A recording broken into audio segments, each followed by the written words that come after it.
No? Ngayon, dumako na ho tayo dito sa hinihintay nyo, mga kababayan. Ito kung tatagni-tagniin ho natin, kung pagsasama-samahin natin at susundan natin yung mga pangyayari, mga bossing, mag-umpisa tayo doon sa sinasabi ni Ellen Tordesillas. Oktubre, posibleng lumabas yung warrant of arrest ni Bongo, ni Bato de la Rosa. Hindi pa ho nag-o-Oktubre, mga kababayan. Ito, may pasabog na agad ang ICC. Isang linggo pa lang, o isang linggo bago mag-Oktubre, meron ng pinalabas ang ICC. 3 counts of murder para daw kay dating Pangulong Duterte. Ngayon naman, siguro 15 days, kailan ba? Na-relieve si General Torre sa pagiging PNP chief. Pahinga muna! Tapos may sinasabi sila. Di ba, kung maalala nyo, John Vic Remulla, may ibibigay na panibagong task, trabaho kay General Torre na hindi kayang gawin ng iba. Attorney Claire Castro, may panibagong trabaho na ibibigay kay General Torre na hindi kaya ng iba. O sige, relieve si Torre muna.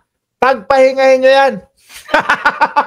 Pagpahingahin nyo yan. Di ba, isang buwan na na pahinga si General Torre, baka naghahanda ho dito, mga kababayan.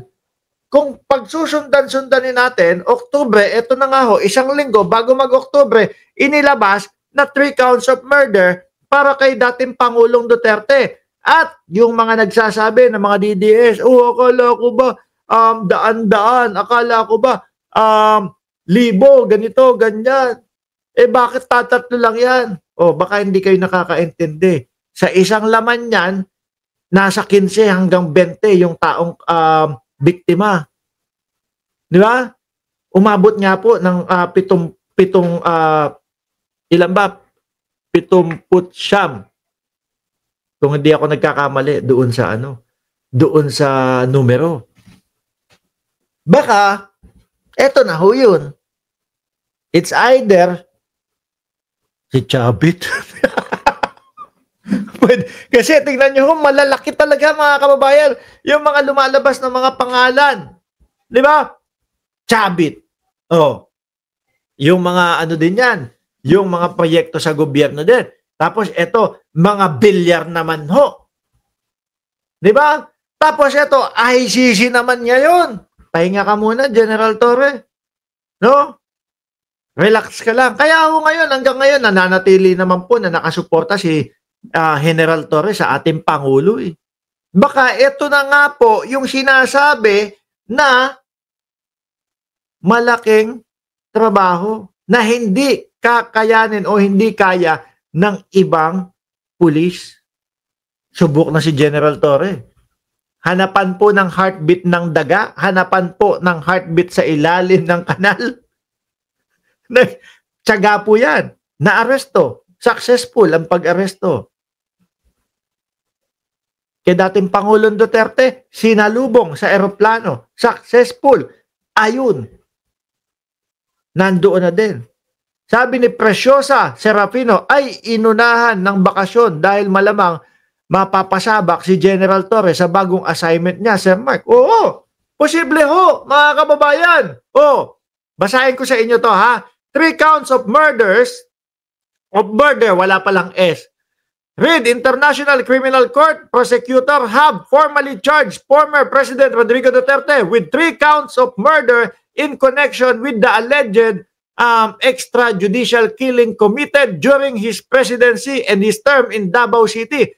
Yan pong panahon na yan ay simula po 2013, kung di ako nagkakamali, hanggang bago mag-2019. Yun lang po kasi 2019, kumalas na si Duterte. Ngayon sa loob niyan, mga kababayan, eto na. Sandali, yun munang isa. Sa loob niyan, eto yung mga nakasulat. Ayan, sa ICC galing, di ba? Tapos, ayan nga eto yung 3 counts. Mamaya natin yan, basahin yan. Yan yung 3 counts. Murder as crime against humanity, Davao City, nung mayor pa siya, etc., etc. Dito ako napokuso, mga kababayan. Ito, Dito tayo sa ilalim. Sabi dito, at least between November 2011 and March 16, 2019. O yan, yung mga time, no? 2011 hanggang 2019, Duterte and his co-perpetrator shared common plan. Naku po. Or agreement, neutralize alleged criminal in the Philippines, including those perceived or alleged to be associated with drug users, etc., etc., through violent crimes including murder. Yun nga daw po yung common plan o pagkakaparehas. No, kasama yung mga co-perpetrator. The member of the common plan, together including Duterte, the co-perpetrator, each, oy, nawala. Malapit na tayo eh. Oh, nasan ba yun? Oh, ito, each, no? For at least part of that of the charge period includes some of all the followings. Nakikita nyo ho yan, mga bossing? A. Redacted. Ronald Bato de la Rosa. Hindi, yun lang ho ang unang iniisip ko na pangalan, mga kababayan. Yun lang yung unang iniisip ko. Kasi, kaya nakaredacted yung mga pangalan, baka iniisip nila, baka pag nalaman ng mga taong ito, ay nako, mamundok na agad. Baka pag nalaman ng mga taong ito, ay nako, biglang magpatay ng cellphone. Pero, tingnan nyo, letter A, no? Letter A, redacted, tatlong word. Ronald Bato de la Rosa. Pwede, ano? Posible. Oh. CLTG.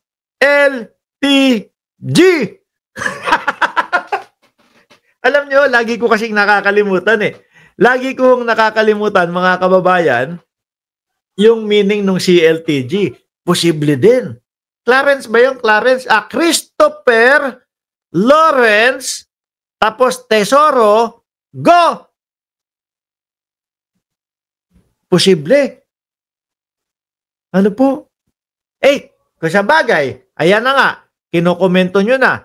At tingin ko naman, alam na din nila. Di ba? Tingin ko naman, alam na din nila na talagang nandoon sila susunod. Mga bossing, kay dating Pangulong Duterte, 2 pa lang yan. At meron pa dito, 8 eh. Ayan pa, redacted, 4. Sino kaya tong 4 ang pangalan? Tinanggal nila. Bakit? Kasi baka mamaya biglang magsitakasan eh. Baka mamaya kung san-san magpapupunta eh. Diba? Sara Zimmerman Duterte. Hindi naman. Ayan, may mga 3. And pagdating naman po doon sa letrang I, mga kababayan, and I, nakasulat dito, other members of the PNP and high-ranking government officials. Ang tingin ko dito, mga boss chief, sir, ay eto na yung mga PNP chief. Sara Zimmerman Duterte Carpio. Ayun, sabi ni Sir Tony ni Dobla, Sara Zimmerman Duterte Carpio. Sara Zimmerman Duterte Carpio. Pwede din. Nako po. Vitaliano Aguirre. Parang bakit ganun? Sumasakto yung mga yung bilang nung pangalan nila dito sa redacted. Vitaliano Aguirre.